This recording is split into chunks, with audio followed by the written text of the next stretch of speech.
Can we start? Yes. Our second activity of the day. And as we discussed it, I am very honored to have here some very dear friends and very active research of electrochemistry and worldwide. Well, I guess introduction of our guest, probably I would take a lot of time of this conference because all of them are very active in their field and expertise researches with a lot of publication, a lot of awards. And so I decided to make something more friendly and easily to me. So you can have time to join this all these people. All of them are very also, I would like to say that all of them are very also activists in their societies, in their countries, also international societies. So it's always a pleasure. I'm going to briefly tell you something. We have here Professora Ana Maria Brett from the Departamento de Química, the University of Coimbra, Portugal. The main interest of Professora Ana is in the field of bioelectrochemistry, the study of the electron transfer reactions and compounds of biological interest, and also bioelectroanalysis. It's honored to have here Professor Aishen Chen.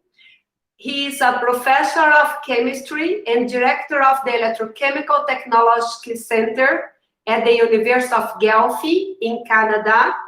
And Professor Chen's research interests are in the different areas of electrochemistry, especially electrocatalysis, green chemistry, biorefining, material slicing, and nanotechnology. Dr. Maria Valnice Boldrin Zanoni. She's a full professor in analytical chemistry at the Institute of Chemistry of the University of Unidos. And her interest is in electroanalytical chromatographic methods for analysis of dyes, drugs, and all kinds of molecules of environmental interest. Degradation methods and photoelectrocatalysis are her fields of interest. And we also will have soon Professor Ricardo Salazar from the University of Santiago, who is a researcher of an environmental electrochemistry. Professor Salazar, I have a little problem with connection. And, Professor Salazar is here. Yeah, right. Yes, I'm here. Salazar works in the Department of Química de los Materiales. The research focus is environmental electrochemistry, elimination of persistent organic compounds in water through advancement in electrochemical oxidation. So as you know, all the research here in this with us. And here I have also Professor Carlos Martinez, who will share this talk with me. And all you know, their researchers are very active and work in the area. So when we start talking, we'd like to hear a little bit of all your ideas and how your university, your research group are working at this time of this pandemic. I also would like to talk before giving all the talk to our guest. I would like to talk that you can send us questions in the internet, in the YouTube. If you don't have any problem, you can send in Portuguese, and I do my best to translate, and Carlos will help me. So you will try to make this. And I'd like also now to invite Professora Maria Valnice Bobrin. She will start in talking our Brazilian view of this problem, and then she will introduce our friends. Thank you very much for being here. And besides all this, I think we can also say that you are very dear, all of you are very dear friend of us. It's very nice to have all you here in this meeting. Thank you, and Valnice is with you right now. Thank you very much. Everybody saw my presentation? Yes, it's okay. Okay, so it is a great pleasure to start this section and to get together distinguished research from different countries to give us an overview of the experience and challenge faced in the development of research in pandemic crisis. I will present some points for reflections about research in Brazil, and as Adalgisa presented before, our round table will have Professor Aychen from Guelph, Canada, Professor Ana Maria from University of Coimbra, Portugal, and Professor Ricardo Salazar from University of Santiago of Chile. So I will present in an overview what I think about the research in Brazil during the pandemic crisis. The novel coronavirus pandemic causing the current crisis and led people to face new norms of coexistence. And it's important to reflect because for the first time we had to face social isolations, activities developed strictly at home, and for Brazil is very complicated. But unfortunately, we also saw many persons losing his jobs, the panic of becoming ill and dying, and so promoting healthy mental health, and also the needs to deal with the loneliness. So the globalization during coronavirus isolation present to us multidimensional challenge in a personal aspect, in a public point of view, in economic point of view, and also, as I said, the mental health. The nations were prepared to defend against many challenges, war, terrorism, and other things, but underestimate the power of a virus.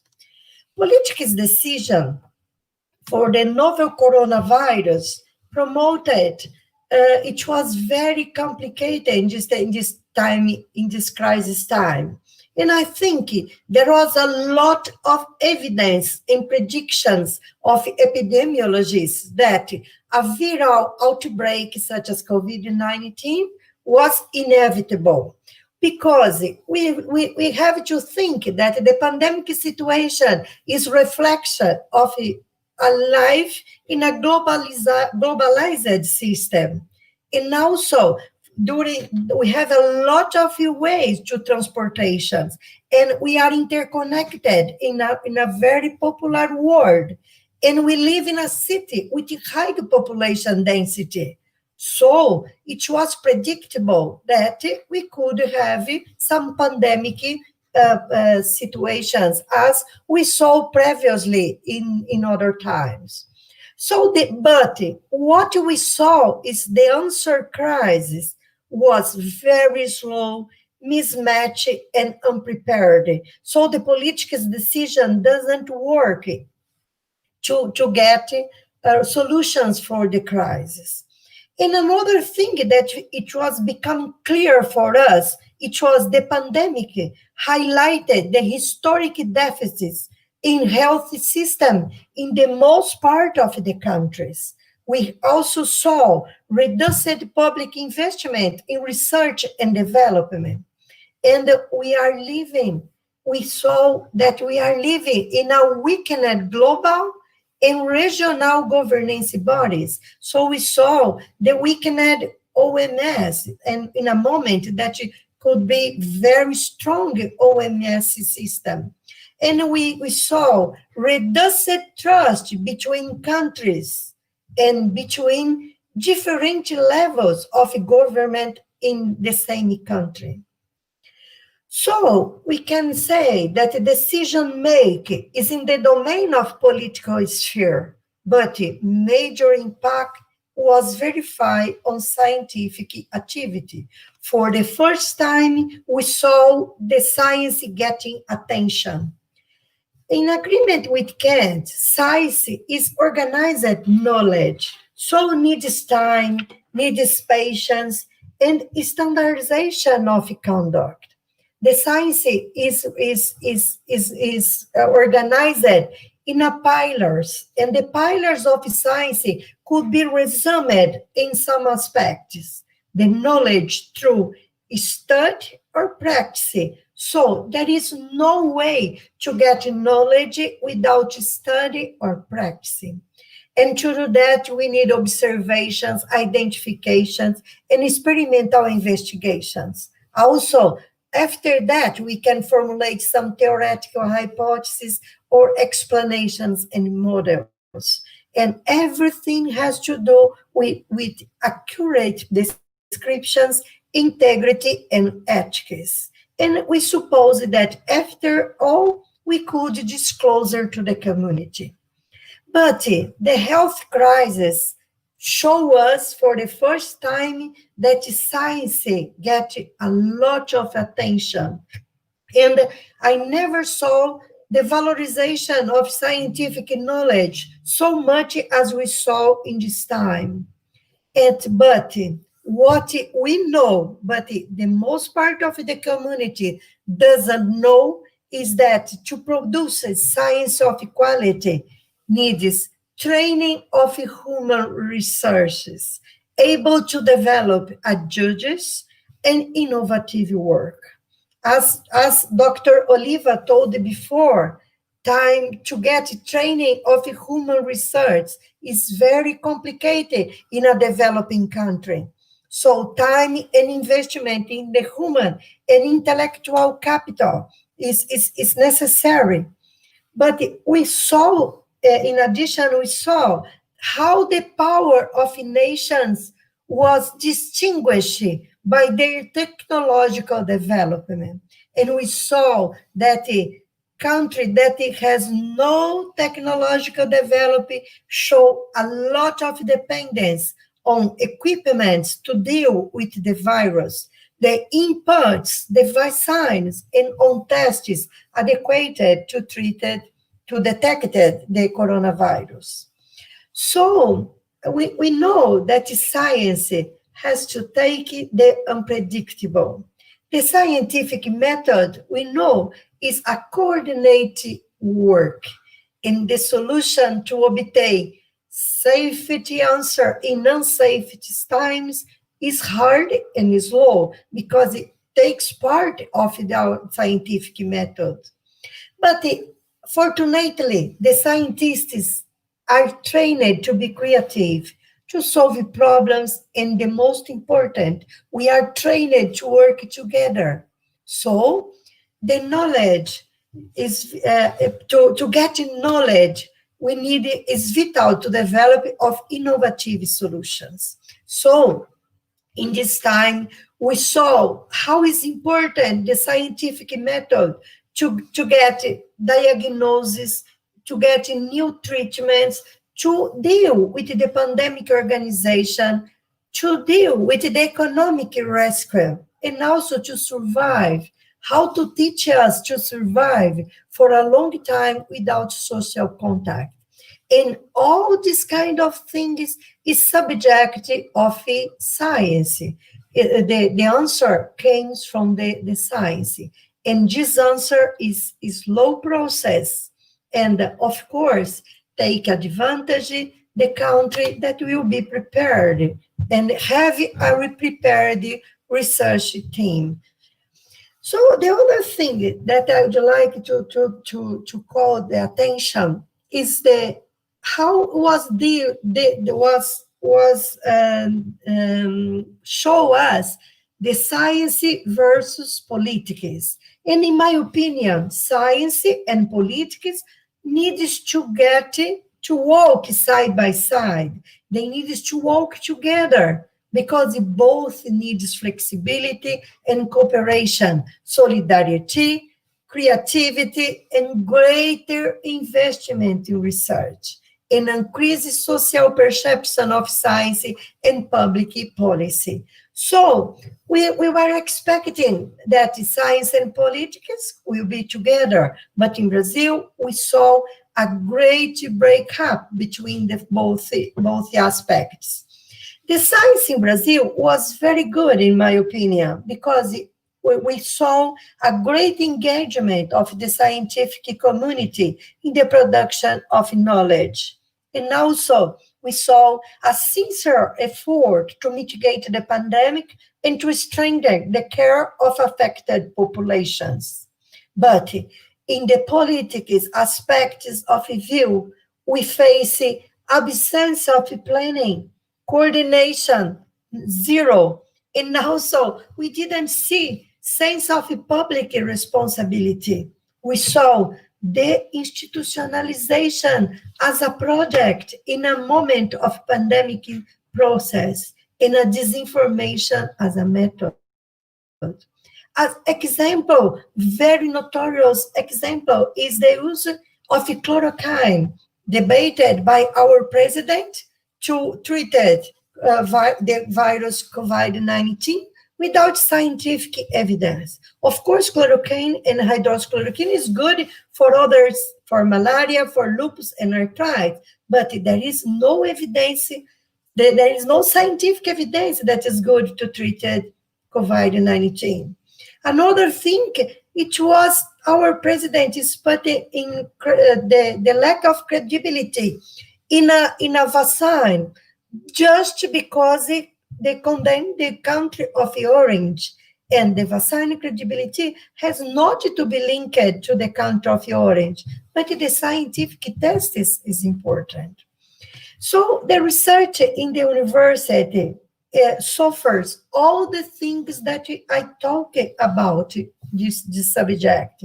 During the health crisis, we have some advantage, but we had a lot of disadvantages too. And it's time to put it in the balance. In the aspects, the great challenge, I think, but it's advantage too, the disadvantage too, it was the interruptions of laboratory activities. And this, to develop science, is very complicated because we needed a lab, mainly electrochemistry and electroanalysis. The other thing, it was not to have class face-to-face, because I think when we have a class face-to-face, the contact is easier and the energy is better. And also we saw isolation. We lost many contacts between research, and the exchange of energy information was decreased. And I think this is a strong point of research progress. In addition, we saw, as Dr. Oliva told, we saw a reduction of funds, mainly in Brazil, and also reduction of scientific meetings. But in the last time, I think it's improving with the webinars. But in the start, we had to cancellate a lot of scientific meetings. And I think the scientific meetings is the driving force of scientific development. So when stop, there are a consequence.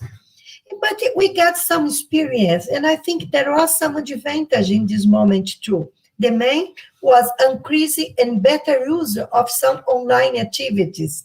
I think we had a greater access to digital platforms for communications, and we saw a lot of platforms, and we can do now online classes without complaint. We have meetings, online seminars, and more time to define new research lines. And then I think in this pandemic time, we saw so much we are working without time to read without time to write papers, and we could do that with this break. And then we can write books and to search a new strategy of research. And this is a good experience in my point of view. But we'll pay something for this break, and the effect is will be the reduction of research productivity in 2021. CAPES has that the Brazilian Foundation have shown that we will not evaluate any postgraduate activity or graduate activity in 2021. And the other thing that we have to face is the difficulty of universities to pay wages, because public university in Brazil depends of the GDP and also the tax collection. So it was reduced during the pandemic time. And we also saw unfavorable exchange rate because the dollar is very high. So there will be impact on acquisition of important equipments. We are suffering to buy consumables because there is no transportation, and we have a reduction of scholarships and research grants. And also, we are dealing with the unfavorable economy and increased poverty rate in Brazil. The research foundations, CAPES, FAPESP, and CNPq, that is the main foundations that can put money in research, which was good because they do some specific programs to develop research focused on coronavirus 19. So for the first time, we saw a great community working in this subject and also to find different kinds of research in human sides or the exacts and all the point of view.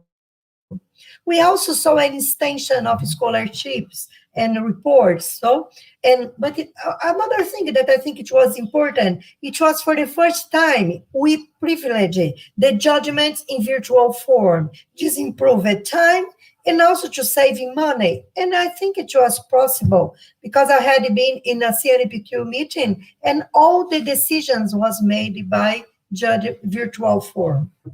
But we had the suspension of special scholarship with international exchange. And then many students was bad for many students because they didn't go abroad and to have the experience to study abroad. Another thing, there was suspension of funds for research projects and implementation of new scholarships. So the worst thing, in my opinion, was in the middle of the pandemic situation, we have to battle with the government to maintain research budget. So reflections on the future of research in Brazil is predictable. But I'd like to show just this date raised by the prorector of post-graduation of USP that show that the scientific publication in all world in this year was very high. It was around 170,000 scientific papers about COVID-19, that it was an answer for the problem. In Brazil had 4,000 publications, that is almost 2.39% of the world production. That is a good percentage. So to finish, I think you need to learn something with this pandemic crisis. And I think the main lesson is to take unexpected situations such as epidemics and pandemics is easily spread over the world. We needed to consider that science of equality needs training of human resources, able to think and train it in specific protocols. We need research infrastructure. And if we stop to do research infrastructure now, will in the next 10 years will suffer for this political aspect. The other thing is Dr. Olive told it, but I would like to highlight is governments and citizens must understand the language and importance of science. We need to do the science, but the governments, they need to know what we are doing. And the results of this research must reach the populations, because we do the research, but the policymakers need to do the laws, and they are responsible for public policies. So we need to let it clear in a simple way what we are doing. And of course, better education is a long process. We can't stop to think about that. So to finish, I'd like to say, science-generated solution for a fairer, more educated society with a better quality of life, and help us to answer the great mysteries of the university. So I'd like to finish my presentation saying that we will be open for questions, but I am the coordinator of the section. I'd like to say just a few things about the curriculum vitae of Dr. Professor Aishen Cheng. He is professor in the the Department of Chemistry, the University of Guelph, Canada, and he is environmental electrochemistry group leader. He got his PhD in electrochemistry in the University of Guelph, and he was professor in Lakehead University from 2010 to 2017, and currently he is professor in the University of Canada. He is editor of Electroquímica Acta and editorial board member of several other journals. He's a fellow of the International Society of Electrochemistry, the Royal Society of Chemistry, and Chemistry Institute of Canada. He has more than 20,000 citations and has a ATA index of 61. He is director of the Electrochemical Technological Center, and he has a brilliant career focused on hardness, solar energy, green science, and climate change. So I'd like to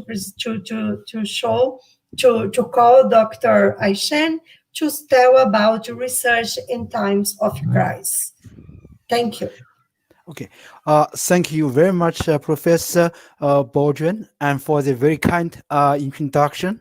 And also I'd like to thank Professor Andred and for the invitation and for me to participate this very important roundtable discussion. And we are in the pandemic situation is critical. I'd like to share some slides. Hopefully I can find. Valdisky, turn off your presentation. Yes. Wow. Okay. Screen. Okay.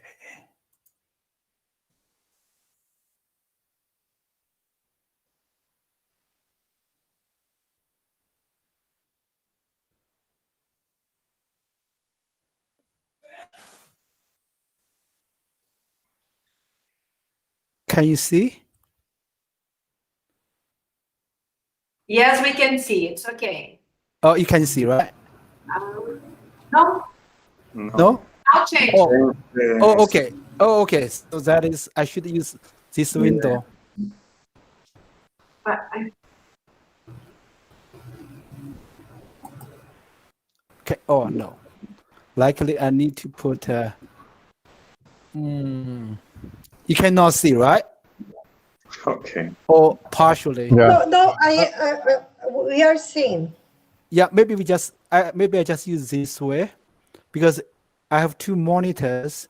If I use slideshow, Okay. then you will see the small one. All right. We are seeing. Okay, good. Okay, thank you again, and good afternoon or good evening. My name is Aishen from Guelph. So first I'd like to share some experience and the challenges regarding research during this pandemic situation. And before I do that, maybe I'll show some numbers. So this is the diagram for Canada. Actually, in Canada, we start to have the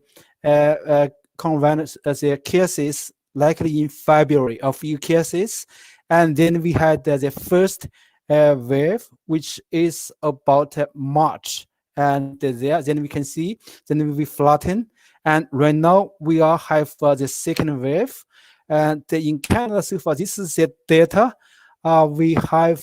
I updated about 3 days ago, and so far as in Canada we have about almost 300,000 cases and recovered about 240,000, and the deaths is over 10,000, which is a very high number. And this is the recent cases. So right now we are having the second wave. And here's this diagram is for Ontario. And Ontario is one of the biggest province in Canada. And also we had the second highest number of cases. So the confirmed is almost 100, over 90,000 cases, and recovered is about 80,000, and the death is close about 3,350.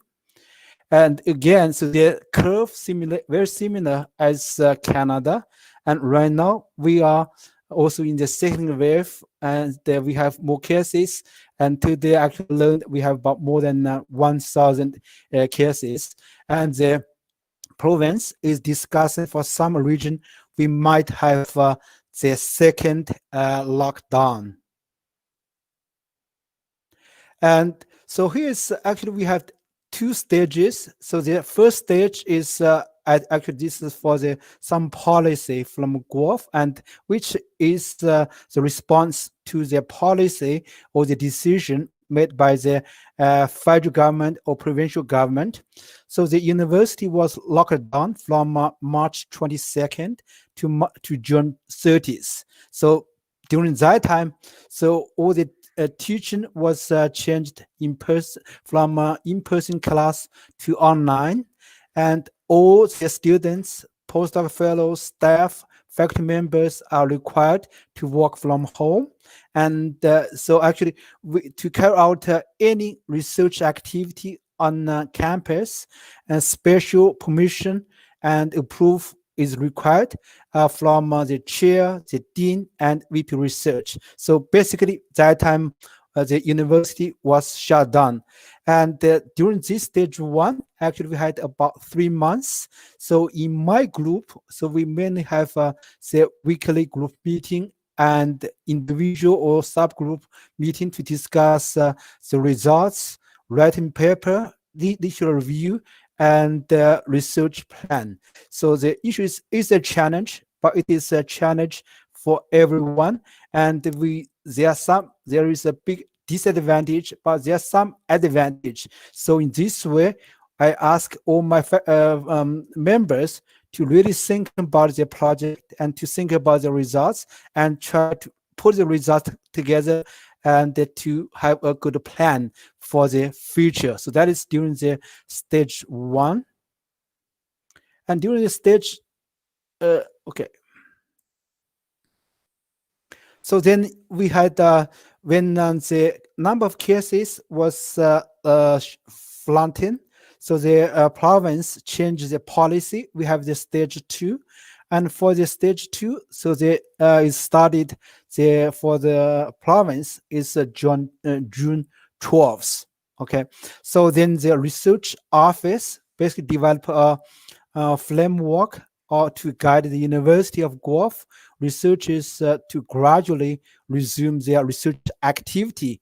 And we have the facing framework since June 29th. So basically after June 29th, or after the long weekend, which is in Canada is July 1st, then we can start to go back to the lab and to do the research. But again, so this is a requirement for the university. So all faculty members, students, and any visitors or contractors, they have to fill a form before they go to or on the campus. So here is are the principle guiding the research phase, and they're made by the University of Guelph, and they made 14 principles, and I won't go to the details, but I highlight a few. So one is, say, for example, so any research that is undertaken must be prepared to be contracted as quickly as possible, because we do not know what will happen. So we like to make sure any research, if we need to stop, we can stop right away. Okay. And the second is the research that can safely and effectively be conducted remotely. So say if we can say for the theoretical calculation or others, if anything can do from home, we should continue to do it from home, unless we have to go back to the lab to do the research. And then because we will limit the number of people to go back the lab or the university to carry out research, and then there is the priorities. So the priority can be placed on the research that is critical and sensitive in nature. Okay, so that is, say, for example, some research is related to fight the COVID-19. So that is essential. And also some research is maybe very time sensitive, and also including the high risky or even some, say, for the researcher. So in that case, we will put the priority, and this type of research can go back to the campus first, and the others may be less important or urgent can wait. And then for the research, once we plan the research, go back, so this research can only proceed provided it can be done safely and properly resourced. So for some research, if we know that the success, the chance is low, we should not really go back to do the research at the moment. And also we should have the resources to do the research, and especially to make sure the safety, okay, is essential to keep everyone is safe. And another, so some other principle. So here is the actually the researchers and especially the supervisor and the research director have the responsibility to make sure their team, their group is safe. And also for the research, the facilities, say, although the university is trying to resume for the research, but for some facilities may not be available because of the pandemic and because of the limit of the person available to support the research. So these are the 14 principles, and based on this 14 principle, then actually they put some specific responsibility for the researchers, and here's the main responsibility for each research supervisor. And one is actually we have to develop a research management plan, okay, and the plan is very with some details how to carry out the research in daily basis, okay, and determine which person need to be on site to support the research activities, okay, and especially as supervisor, say for example for the group of students, say for example in my group, so some PhD students they have children, and in this case I need to look after, say, whether they need to send their kids to go to the daycare, or what is the best time for them to join the meeting for the group and for discussion. So we have to have a very detailed plan, okay, and confirm that the measures taken to ensure, so we have the physical distance, so 2 meters, and the lab we have to have all the safety equipment, the PPE, face mask, and so on. So this is the detail responsible, so for each research supervisor and the PI, in order to have their group to go back to the to do the research.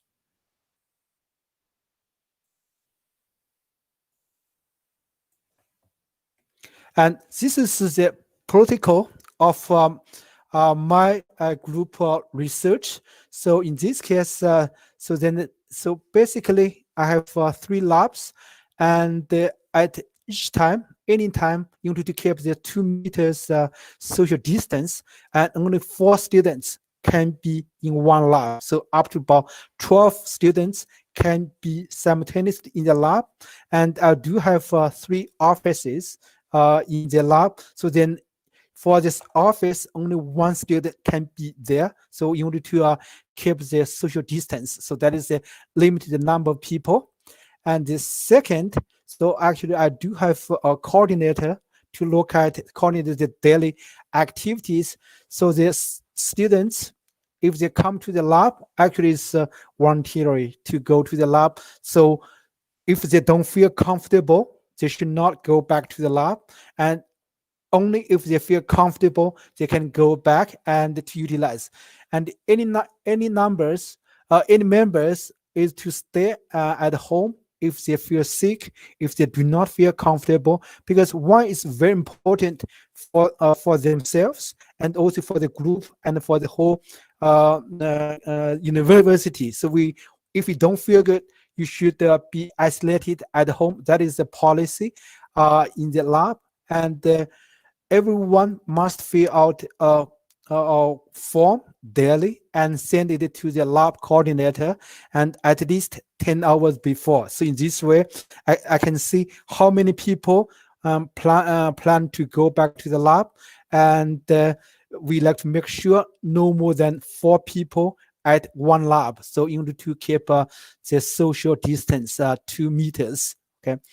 And so all the surface, because in the lab, we will share the equipment, and this is lab rules actually say all the surface, when they touch any chemicals, balance, they should clean up before and after to make sure we have the safe surface. Okay. And all the members are required to wear lab coats, that is as a chemistry lab, that is required before, and safety goggles. And we add more is the face mask, and they have to wear the face mask, lab coat, and safety glasses all the time once they get in the lab. And when they go to the campus, it's also required to wear the face mask on campus. Actually, all the members, we also provide the members with the face shield. So that for the face shield is not required always, but sometimes it's better if they feel more comfortable, they can wear their face shield. So in the lab, and also we provide all the sanitize, washing materials or anything is needed before they get in the door, so they can have the sanitize for their hands as often as they like. So that is the protocol I used for my research group. And so far we start to move back to the lab. I think actually at middle of June, because I do have a project which is related to the COVID-19. For the coating, so this we could start a bit early, but so far everything is pretty smooth.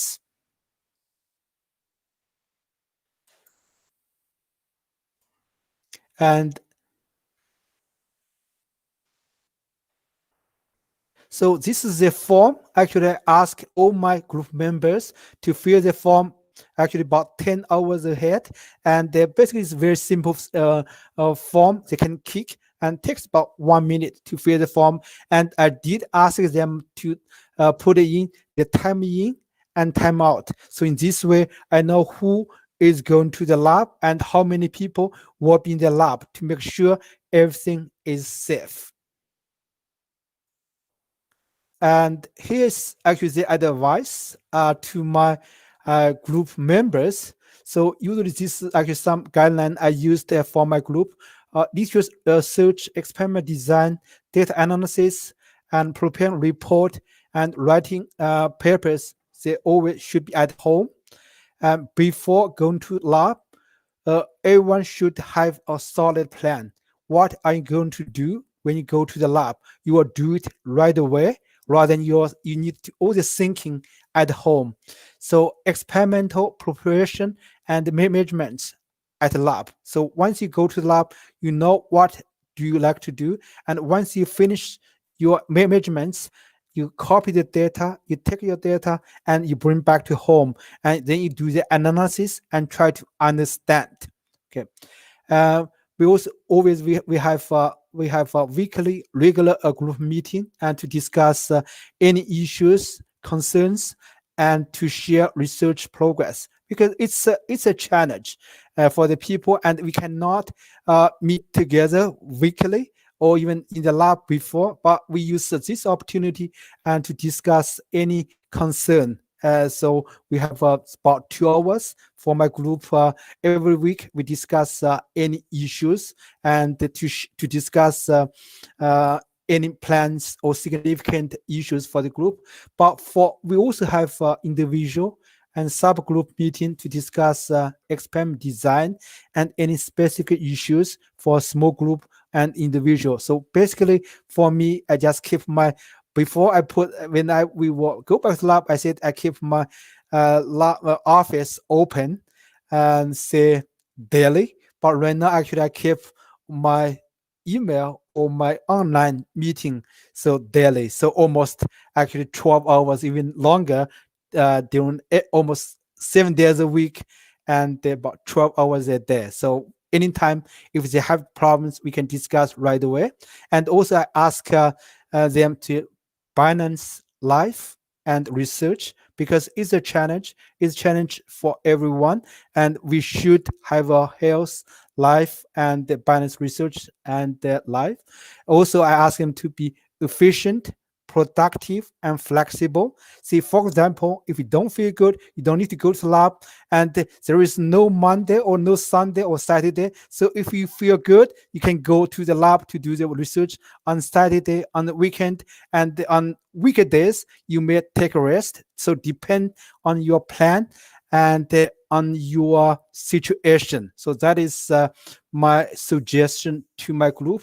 And overall, I found with all these suggestions, it works very well. Actually, I did see even over the past about half year, my group, we have more publications than before. That is one. And also, I like to say a few words for Canada. Actually, we did have a very strong support from the government. And for the ANZIC, for the funding agency, they have a special program so related to the COVID-19.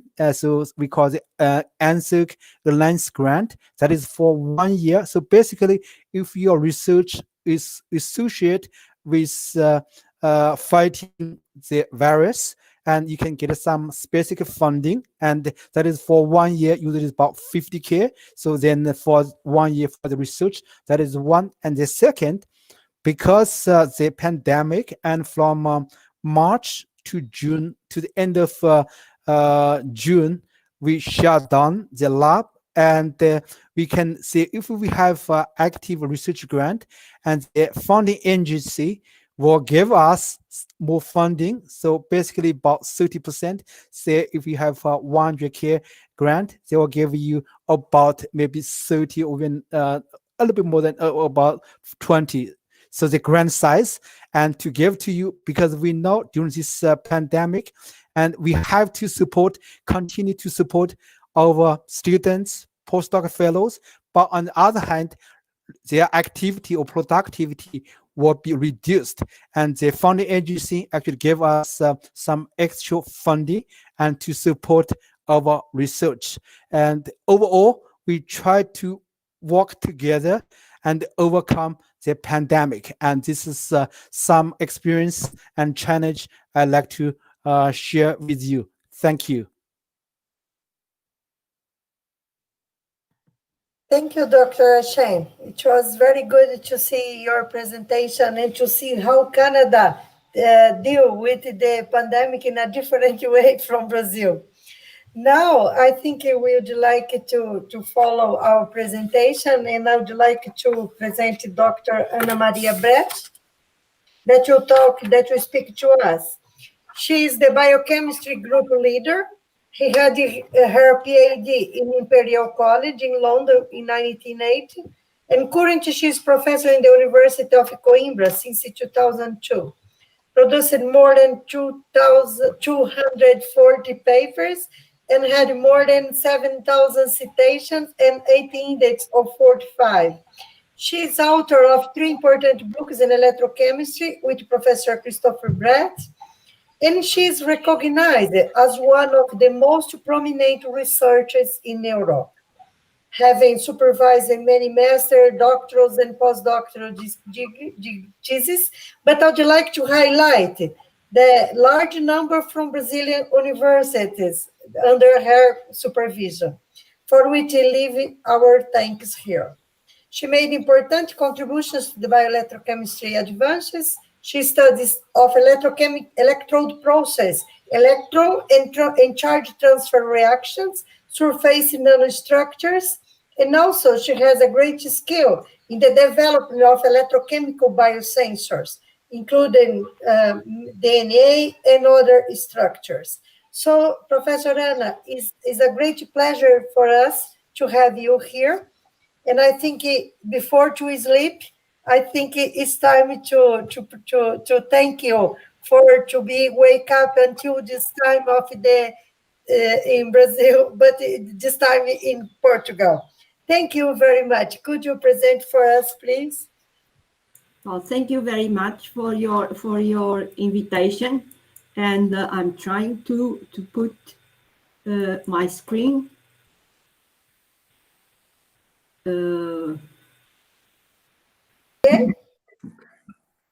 Dr. Ricardo Salazar is environmental electrochemistry group leader.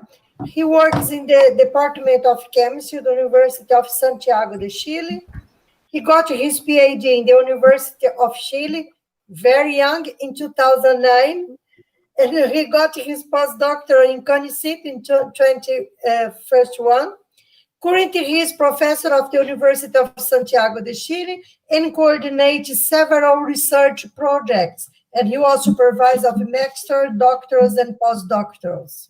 He has done an important work as manager and coordinator of relevant events, and he is a very promising professor.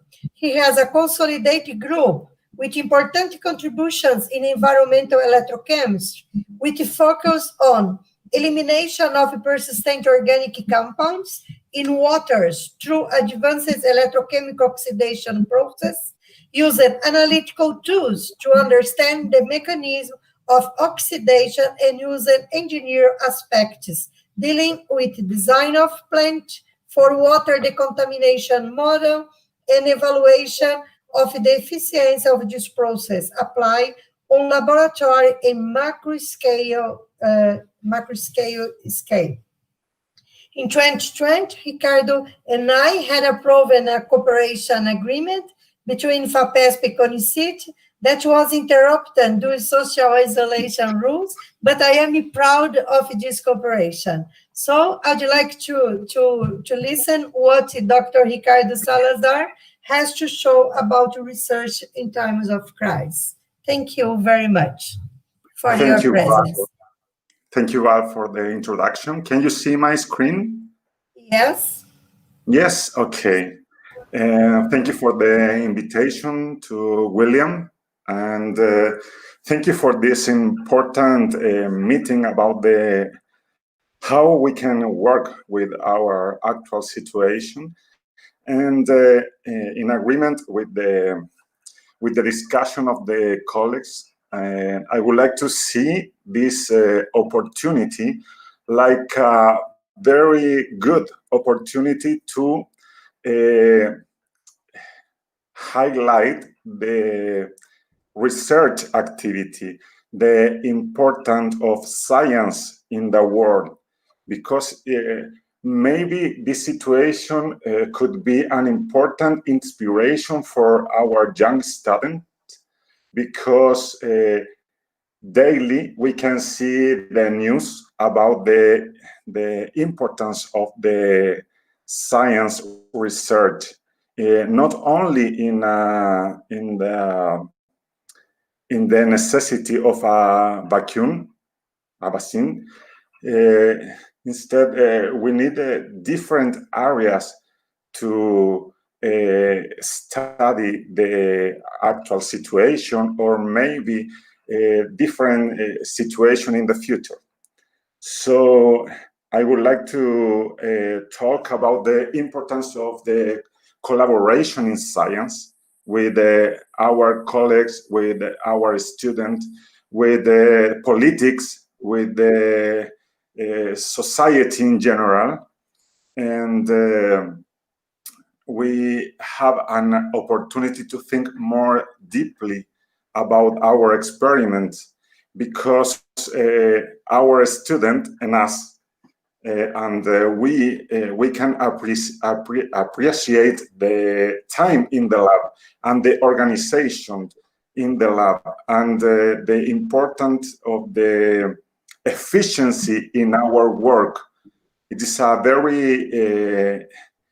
very important time to see how we can organize our work in the lab, because in Chile and in general in the global situation, we can see that we don't have the opportunity to think about to prepare or study the possibilities relative with respect to an experiment.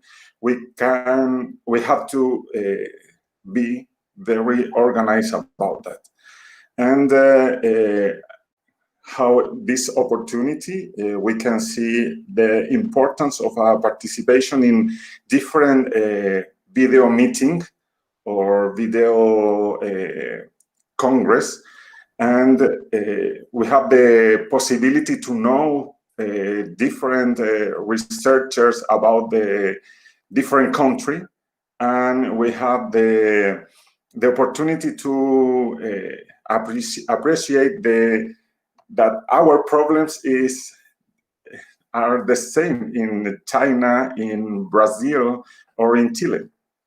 So, pandemic, in my opinion, pandemic has fostered a sense of purpose, inspiration, and togetherness among our students, our postdocs, our colleagues, showing that science is an incredibly rewarding and important profession, because only with research we can discover new opportunities, new materials, new type of works in our laboratories.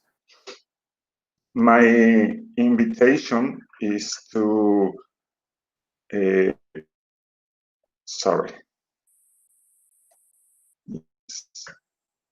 my invitation is to see the different view, to collaborate, to prepare our experiments, to prepare, for example, we have time to write papers, to prepare application for a scholarship, for projects, and we can discuss slowly and with calm, because this time is the opportunity to be and work calm about our science. This is my opinion about that.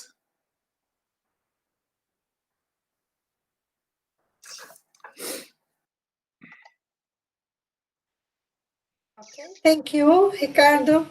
Have you finished? Yes. Thank you very much. So now I think it should be good to return to Anna and see if she solved the problem. Next one. And we have two theses in the University of Coimbra, from the 9th of March until the 31st of August, and from 1st of September until now. Please, the next one. And the University of Coimbra was the first in Portugal to declare a plan of contingency now is disappearing. Okay, but it, okay. So the University of Coimbra was the first to declare on the 9th of March a plan of contingencies. And so the lectures finish immediately. Can you hear me? Yes. Okay. And Yes, everything I have something on the screen that doesn't disappear. So all the lectures start immediately to be by Zoom. All scientific events were cancelled, and we were prohibited, not allowed to go out to any scientific conference since the 9th of March. So student canteens were closed and everything was taken away to the students. Next one, please.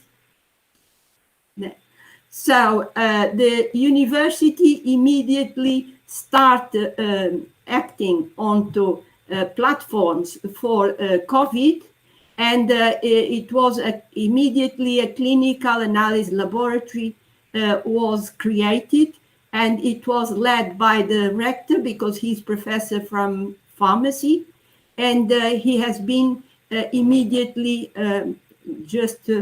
supporting the health center and all the community for a quick analysis of corona. Next one, please. So in Portugal, the state of emergency was from 18th of March to 2nd of May, where everything was stopped and closed in the country.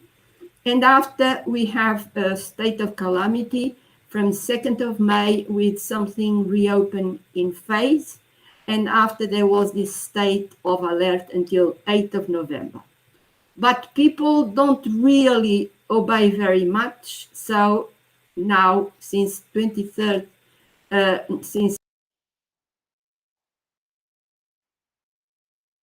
She get out of the meeting.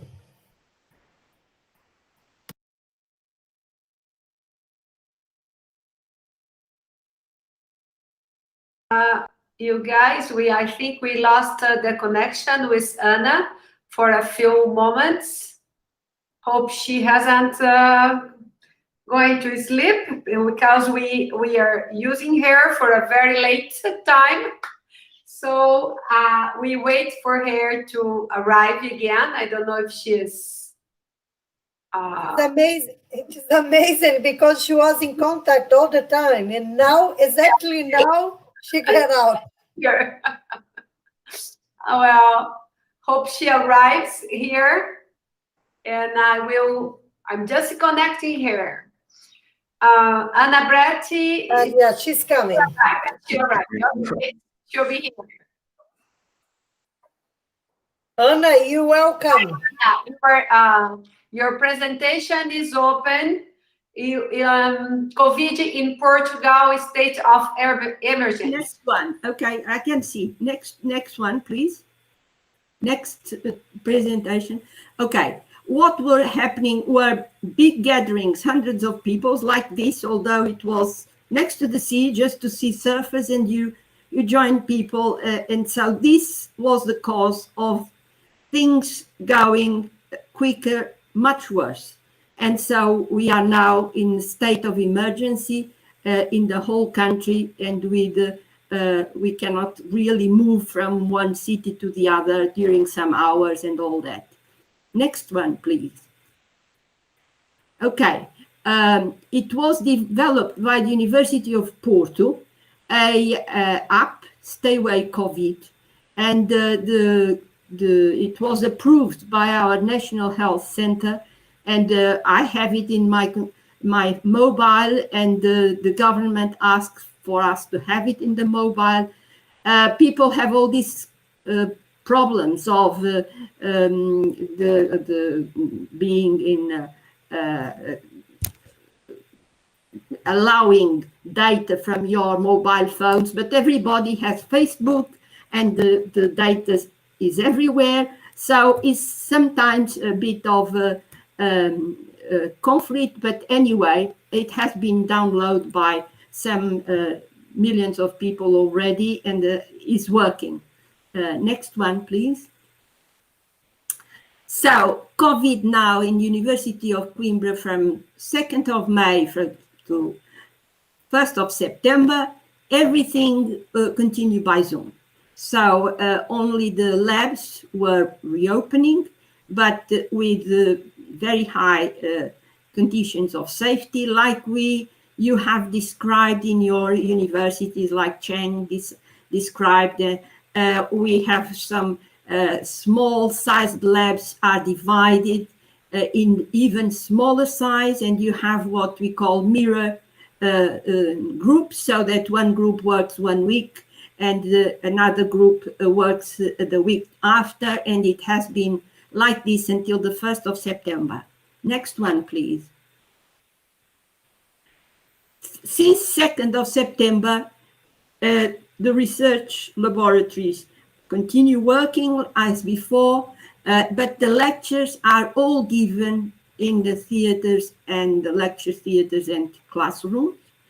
The students are seated well apart and only in every other row. In each one, there is disinfectant at the entrance, and each one disinfect their own place before sitting down.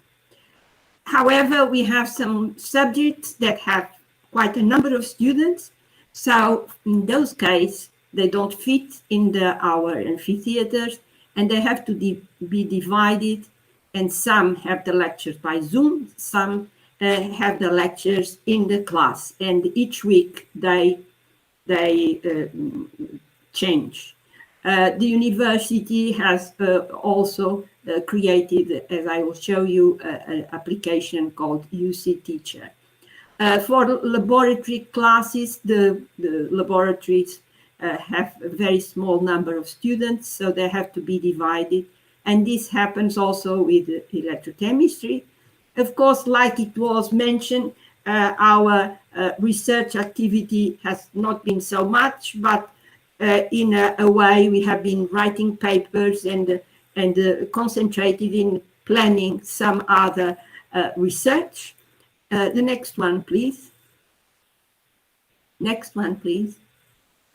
So we have to write to every student a scheduled Zoom meeting for those that are half Zoom, half present. Next one, please. But the Zoom has to be paid. So the University of Coimbra also developed a new application for online teaching. And we have our part, UC Teacher. The students have UC Student, and there is other UC exams and other platforms. And we can enter and also use this instead of Zoom. Personally, I'm still using Zoom because I got used to it. So I will just use it as long as I can. But I'm using this as well to write some things for the students. Next one, please.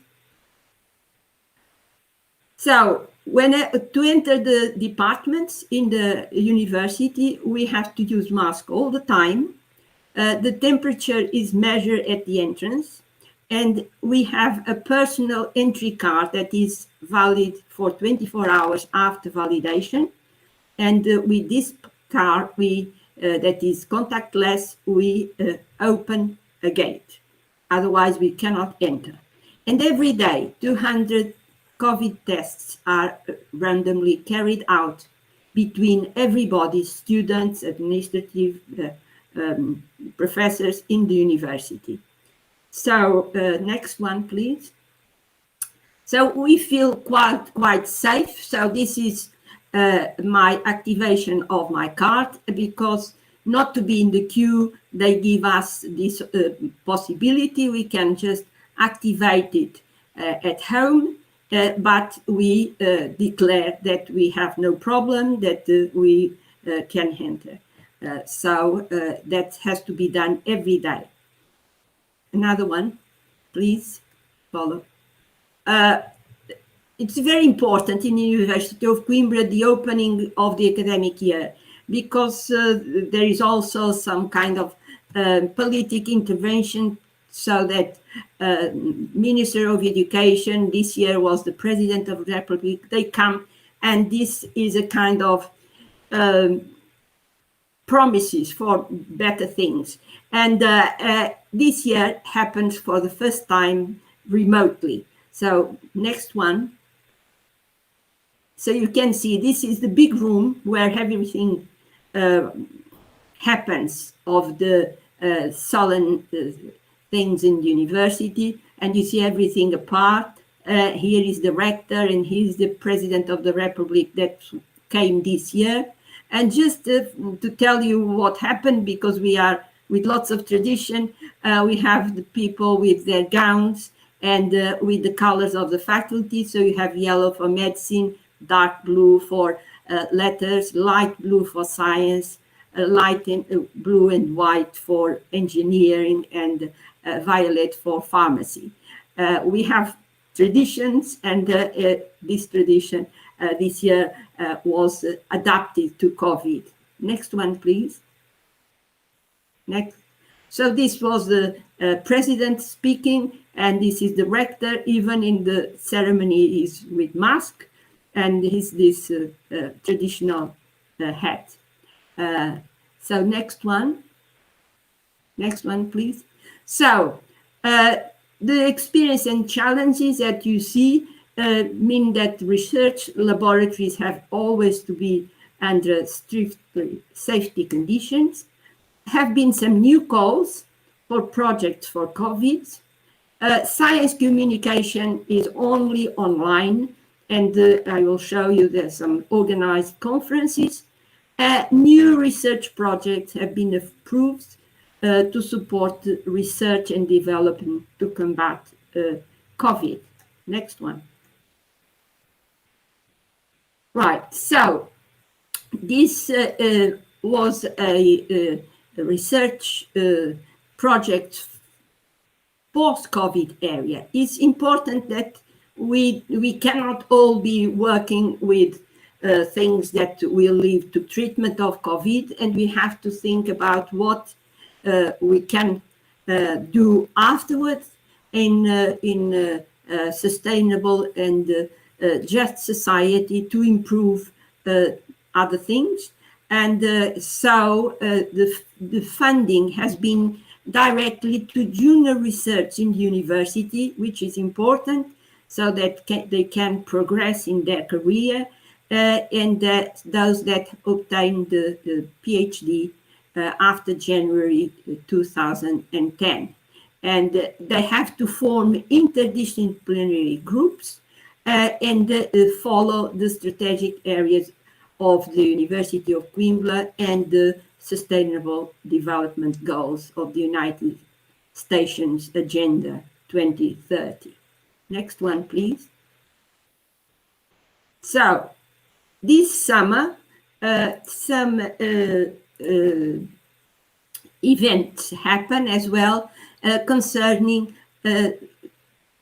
activity in skills for post-COVID, and they involve the people, the lectures, the companies, the students, startups, and the objective is to have different offer and innovation in teaching, and planning modular types of teaching, and also to answer to some the students have to think what can they do when they finish their degrees, if they will have some formation that will help them to get a better job, and what can be the university activity changed with all these events of COVID. Next one.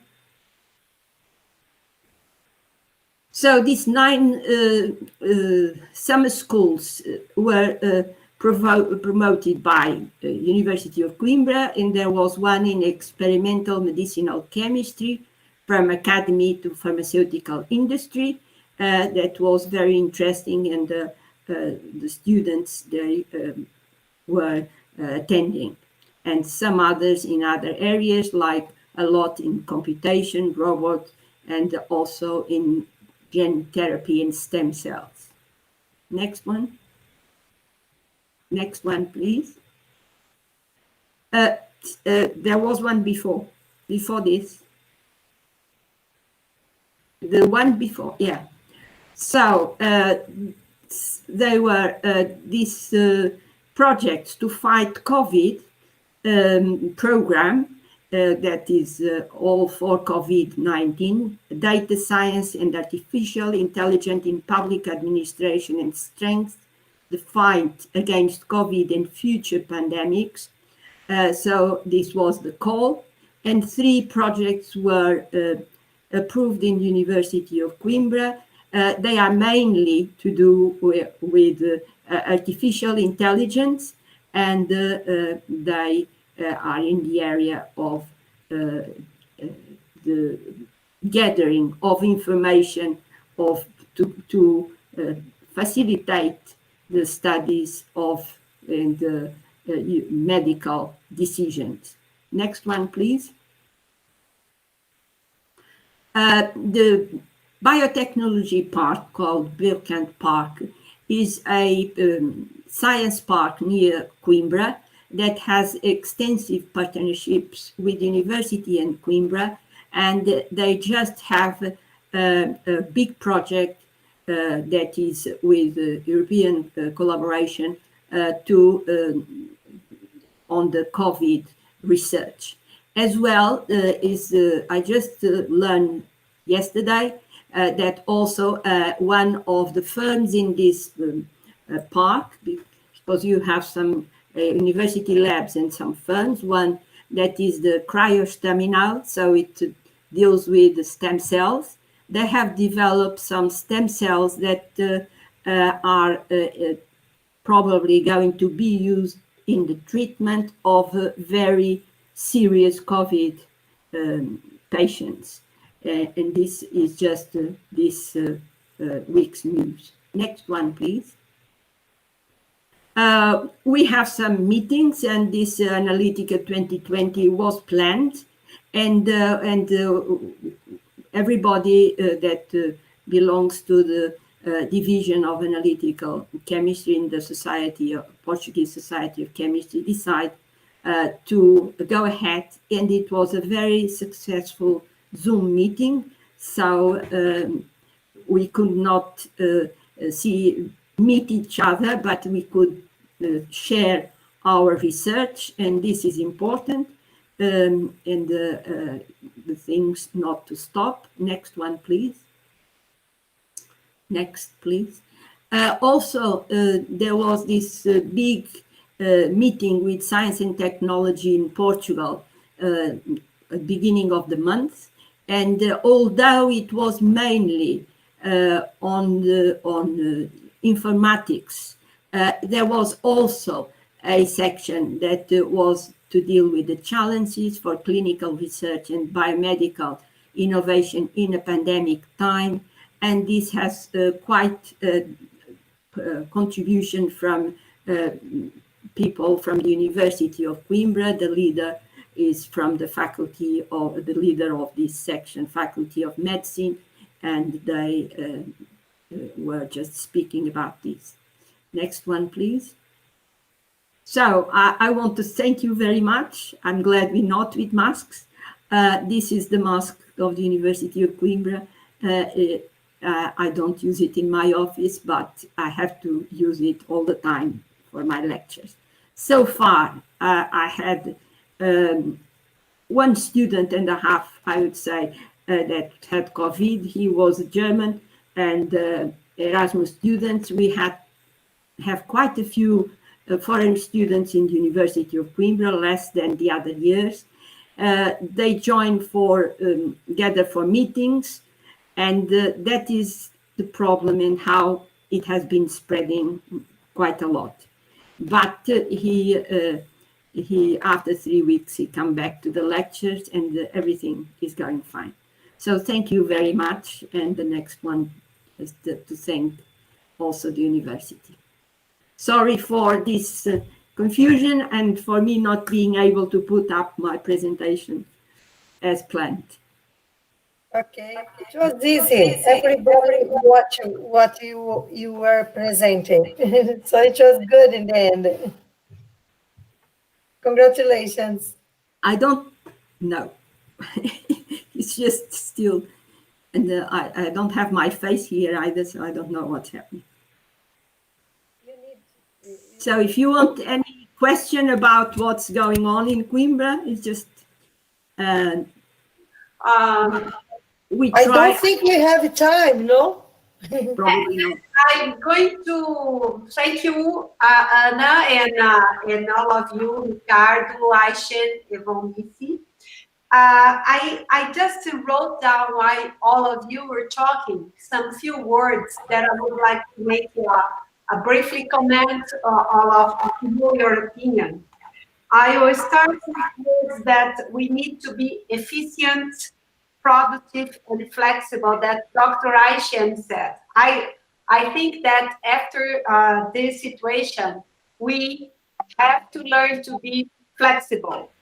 Also adapted, take care, diversity, answer to the target segments. Okay, that's something that we learned. We see that from different labs, from different countries, we had different considerations. Some are more restrictive, others are more open.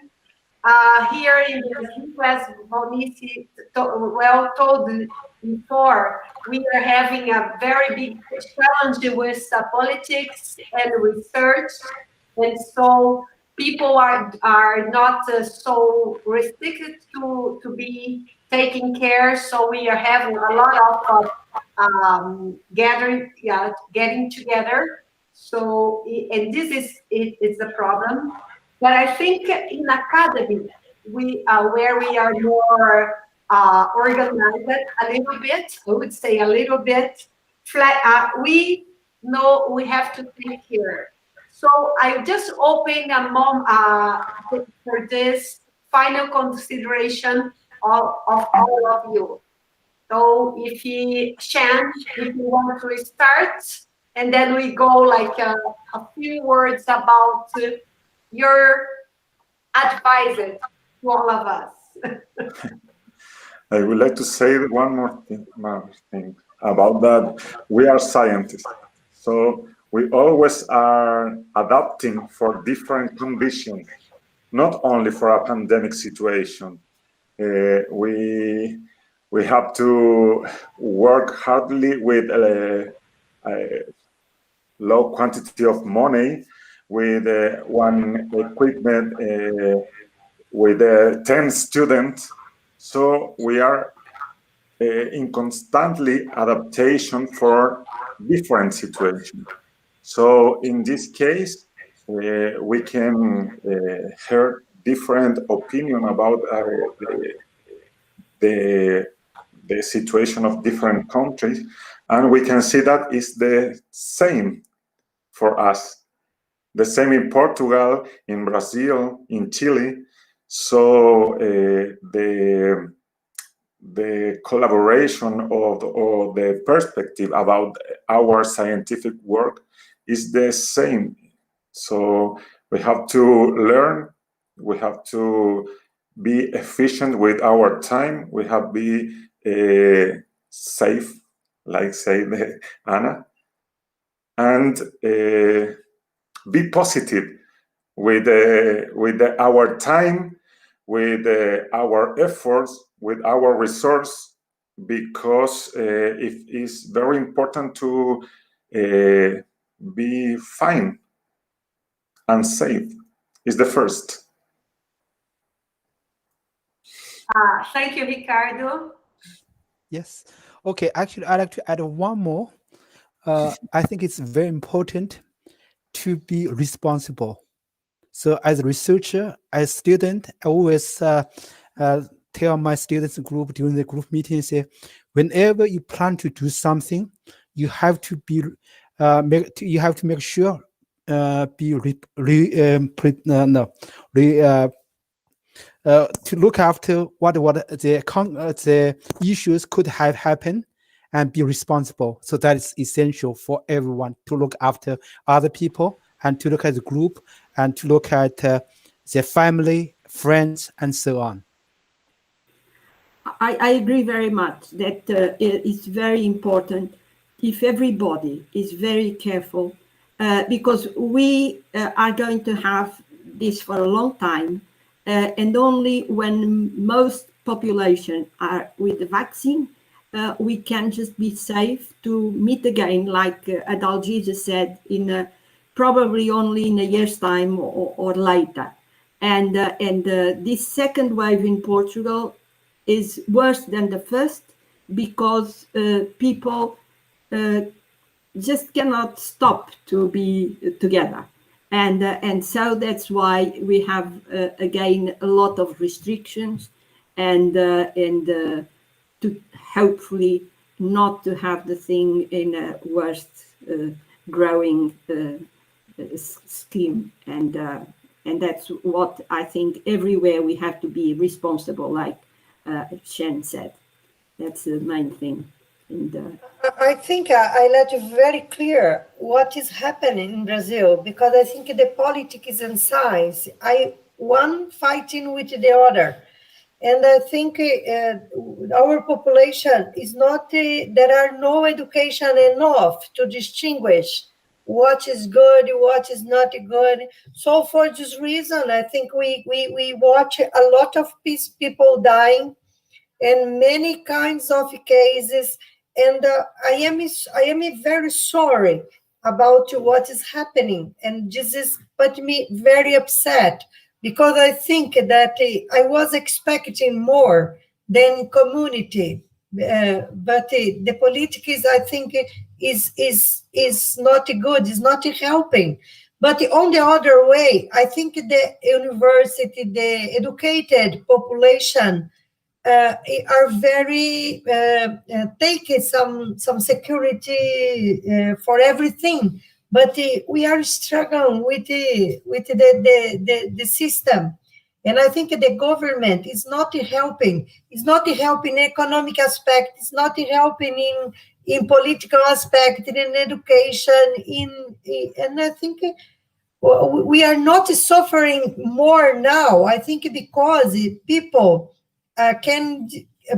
educated can see the difference, but I think it is becoming worse, I believe, in the next year, because we will suffer with the exchange rate, we'll suffer with the losing jobs, we suffer with the economy that is very poor.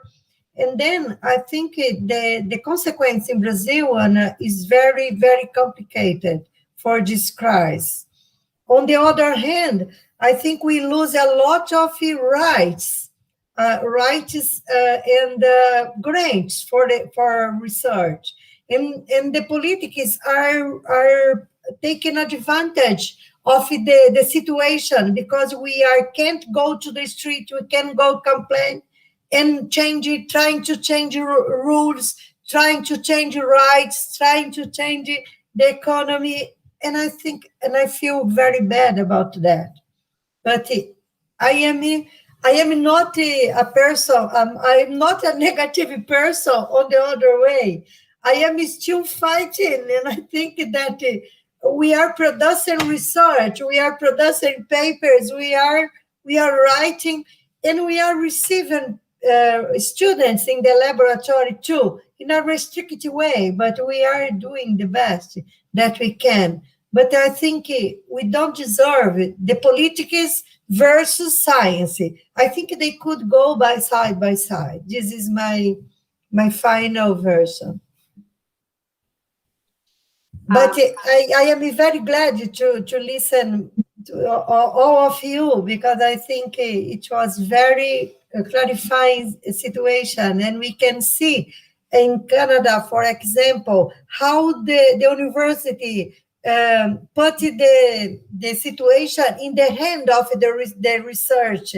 So the research can do what is better for his group or for this letter. And I think in Brazil, there wasn't a rule that we can stop everything. Different universities deal with the process in different way. So there wasn't a standardization. Okay, until now, there are universities that is working, another one is not working. So I think it's too chaotic. And the disorganization is very important. So I feel a little bit sad, but I am glad that it's working in your country. It's a very different situation we can follow. And I would like to start. We have some questions, but I will send it to you and then give it to the audience after all. And I have to say that we could talk in this subject for a long time because each of us are feeling this in a different way. But I'm very glad that we're able to see different opinions and how different university and research groups are facing this situation. But I have to finish now to say goodbye to all our audience in the website. You can stay here after. Erica is going to leave now and finish. And thank you very much for all our audience for giving us this talk to us. Would be very nice. And in the name of the society, I thank you all for this opportunity. Thank you. And Erica, you finish, and we are saying goodbye. Bye-bye.